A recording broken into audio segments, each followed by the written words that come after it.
Hello বন্ধুরা, আমাদের আজকের ডেস্টিনেশন রাজস্থানের আজমির শরীফ ঘুরে দেখা। আজমির আপনারা কিভাবে যাবেন? আপনারা ভারতের যে কোনো শহর থেকে ট্রেনে করে আজমির যেতে পারেন। তো কলকাতা থেকে যদি আপনারা যেতে চান তাহলে এই সমস্ত ট্রেনগুলো করে আপনারা কলকাতা থেকে আজমির পৌঁছে যেতে পারেন। আর আপনারা যদি নর্থ বেঙ্গল বা শিলিগুড়ি থেকে অথবা কিষানগঞ্জ থেকে আজমির যেতে চান তাহলে এই সমস্ত ট্রেনগুলো করে আপনারা আজমির পৌঁছে যেতে পারেন। আর আপনারা যদি ফ্লাইটে করে যেতে চান তাহলে আজমিরের নিয়ারেস্ট বড় এয়ারপোর্ট হচ্ছে জয়পুর এয়ারপোর্ট। তো আপনারা জয়পুর এয়ারপোর্টে এসে ওখান থেকে বাসে অথবা কারে করে পৌঁছে যেতে পারেন আজমির। আপনারা যদি ট্রেনে করে যান তাহলে আজমির জাংশনে নেমে আজমির জাংশন থেকে মাত্র 1 থেকে 1.5 কিলোমিটার দূরে অবস্থিত আজমির শরীফ দরগা। তো আপনারা স্টেশনের বাইরে এসে অটো ভাড়া করে নিন আর পৌঁছে যান দরগার আশেপাশের কোনো হোটেলে। তো আপনারা আগে থেকে অনলাইনে বুক করে যেতে পারেন হোটেল, অথবা ওখানে গিয়েও বুক করতে পারেন। এখানে প্রচুর হোটেল রয়েছে, কম দামি থেকে বেশি দামি সব রকমের হোটেল রয়েছে। তো আপনারা নিজেদের বাজেট অনুযায়ী পছন্দ মতন হোটেল ভাড়া করে নিন।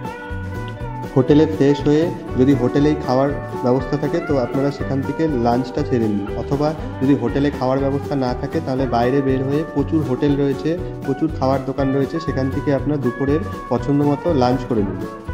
এরপর রেস্ট নিয়ে বেরিয়ে পড়ুন আজমির শরীফ দরগা ঘোরার উদ্দেশ্যে। দরগা এলাকায় প্রবেশ করতে একটি বিশাল প্রাচীর তোরণ দেখতে পেলাম এবং ভেতরে প্রবেশ করলাম। আজমির শহরে দরগার অবস্থান হওয়ায় অনেকেই খাজা মঈনুদ্দিন চিশতির এই দরগাকে আজমির শরীফ দরগা বলে জানেন। মূলত উচ্চ মর্যাদা সম্পন্ন স্থান, ব্যক্তি বা বস্তুকে শরীফ বলা হয়, সেই হিসেবেই আজমিরকে বলা হয় আজমির শরীফ। এই দরগায় প্রবেশ করতে গেলে একটি নিয়ম রয়েছে, সকলের মাথা ঢেকে ভেতরে প্রবেশ করতে হয়। তাই এই দরগার বাইরে প্রচুর এরকম দোকান রয়েছে যে মাথা ঢেকে ভেতরে যাওয়ার জন্য এখানে সমস্ত রকম ব্যবস্থা রয়েছে। আপনারা যদি কিছু না নিয়ে আসেন তো এখানে পেয়ে যাবেন। এখানে এই রাস্তার ধারে প্রচুর দোকান রয়েছে, প্রচুর খাবার দোকান রয়েছে। এই জায়গাটা খুবই জমজমাট, এত ভিড় থাকে সবসময়, খুবই ভিড় থাকে। দরগার সামনের এই রোডটা খুবই ঘনবসতিপূর্ণ ও ঘিঞ্জি।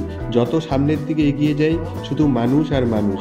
দিন কি রাত, সকাল কি সন্ধ্যা, আপনি যখনই এখানে আসবেন তখনই দেখতে পাবেন হাজার হাজার মানুষের ঢল। মূল মাজারে প্রবেশ করার সময় দেখতে পেলাম একটি শৌর্য ফটক। এই ফটকটিকে বলা হয় বুলন্দ দরজা। সম্রাট আকবর যখন এসেছিলেন এখানে তখন তিনি এটি তৈরি করে দিয়েছিলেন। বাইরে জুতো রেখে আমরা ভেতরে প্রবেশ করলাম। এখন আমরা জেনে নিব এই মঈনুদ্দিন চিশতির দরগার কিছু ইতিহাস। 1236 খ্রিস্টাব্দে সুলতান ইলতুৎমিশের রাজত্বকালে তিনি দিল্লি আসেন। দিল্লি থেকে পরে আসেন আজমিরে। মুসলিম ধর্মের সুন্নি সম্প্রদায়ের কাছে তিনি একজন মহান সাধক হিসাবে গণ্য হন। তারই সমাধি রয়েছে এই দরগাতে। এই দরগা মুসলিম সম্প্রদায়ের মানুষের কাছে যেমন দর্শনীয় স্থান তেমনি প্রার্থনা স্থলও বটে। মঈনুদ্দিন চিশতি ছিলেন একজন সুফি সাধক ও দার্শনিক। মঈনুদ্দিন চিশতির এই দরগায় হিন্দু ও মুসলিম নির্বিশেষে সকল ধর্মের মানুষের কাছে এক পবিত্র তীর্থস্থান। ভক্তদের বিশ্বাস এই দরগায় পবিত্র মনে কিছু মানত করলে তা অবশ্যই পূরণ হয়। আমরা এখন এই দরগাটি খুব ভালো করে ঘুরে দেখছি, সাথে আপনাদেরকেও দেখিয়ে দিচ্ছি, আপনারাও ভালো করে দেখে নিন। ভেতরে প্রবেশ করার পরেই এখানে আপনি দেখতে পাবেন বিশাল আকৃতির বড় হাঁড়ি। এই হাঁড়িতে এখানে আগত মানুষজন খাদ্য সামগ্রী ও টাকা পয়সা দান করেন।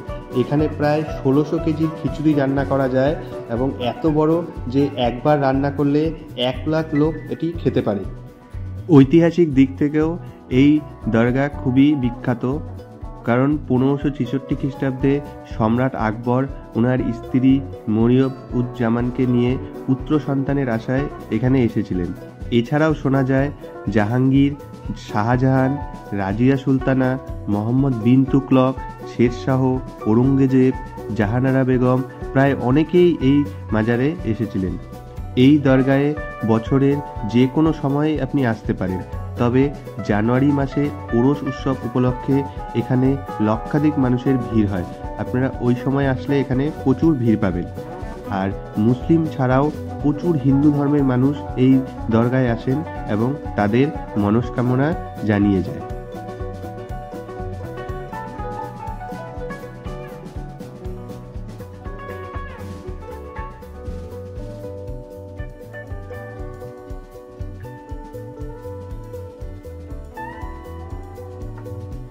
দরগা ঘুরে আমরা বাইরে বেরিয়ে আসলাম।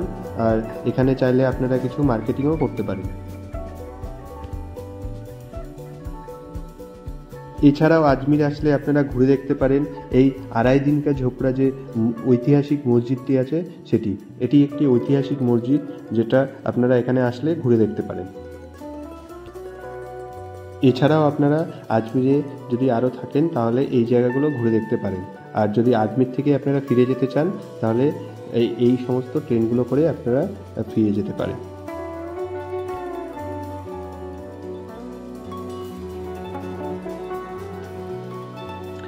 আজমির ট্যুর ভিডিওটি আমার এখানেই শেষ হচ্ছে।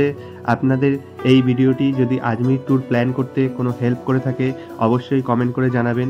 আর চ্যানেলটা সাবস্ক্রাইব না করা থাকলে অবশ্যই সাবস্ক্রাইব করে বেল আইকন প্রেস করে রাখবেন। আপনারা ভালো থাকবেন, সুস্থ থাকবেন।